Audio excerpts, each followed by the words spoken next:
So first, I would like to ask for your permission to use this video for educational purpose and on internet. Yes. Thank you. Tell me about your symptoms before the surgery. When I would be sitting especially, I noticed that I would start having really severe pain around my left side, and then it would go around to the front. Okay. And it almost felt like somebody was stabbing a Stabbing you. knife in my back, almost like it was actually bigger than like a small knife. It Yeah, almost it felt was like a like- machete being driven in there. We call that radiculopathy, the pain that turns around, and you had a thoracic radiculopathy. How long did you have those symptoms? For a couple of years.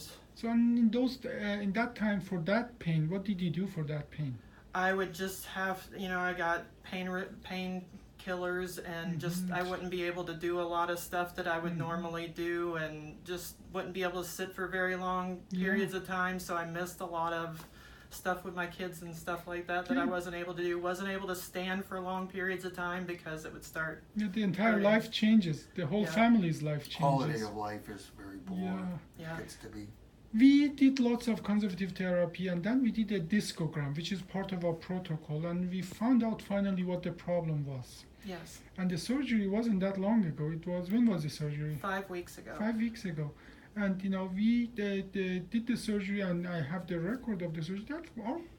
The surgical part was actually about 40 minutes. Yeah. And we had a spoon of blood loss, which is nothing. We did this thoracic interbody fusion, the DTIF, direct thoracic interbody fusion, with this new technique that we have developed in the Inspired Spine. And now, I remember, you had some nausea after anesthesia, and that sort of delayed us a little, but because usually people go home just one night after the surgery, but you stayed 2 nights, correct? Yeah, just because of the anesthesia and nausea. Otherwise, I probably would have went home, because otherwise it wasn't really that bad. Yeah, so. and you walked, right? When did you walk? I actually got up and turned around that afternoon, and then I was still feeling pretty sick, so they didn't do any more with me then. But later on in the evening, I got up and I walked to the bathroom, and then they got me in to sit down in the shower and stuff like that. So how are you now?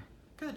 So how is the pain that was going around the chest? I am not having that anymore. Excellent. Now, obviously, some of the back pain with certain activity is normal, but overall, how bad is the back pain? Actually, during the day, it's unless I overdo it. If I'm doing stuff that I really probably shouldn't be doing at this point, I start getting kind of achy, and I can tell when I probably should stop. Yeah. But especially the last few days this week, I've been feeling really good, and I don't start hurting really until in the evening time, just from sitting or just moving around during the day. I get achy. So. Yeah, and you told me your life, activities, they were very limited, but you just told me that you went for a long walk yesterday. So tell me about that. How did that go?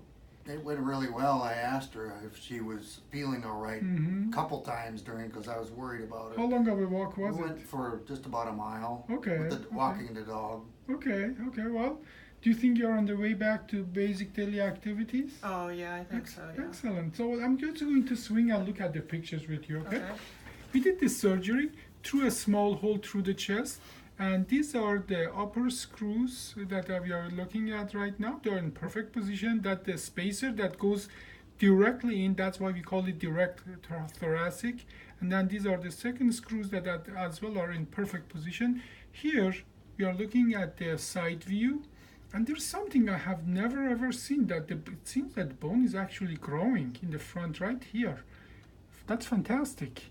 I mean, usually we say it takes 9 months, 12 months for the bone to grow, and we are 5 weeks out.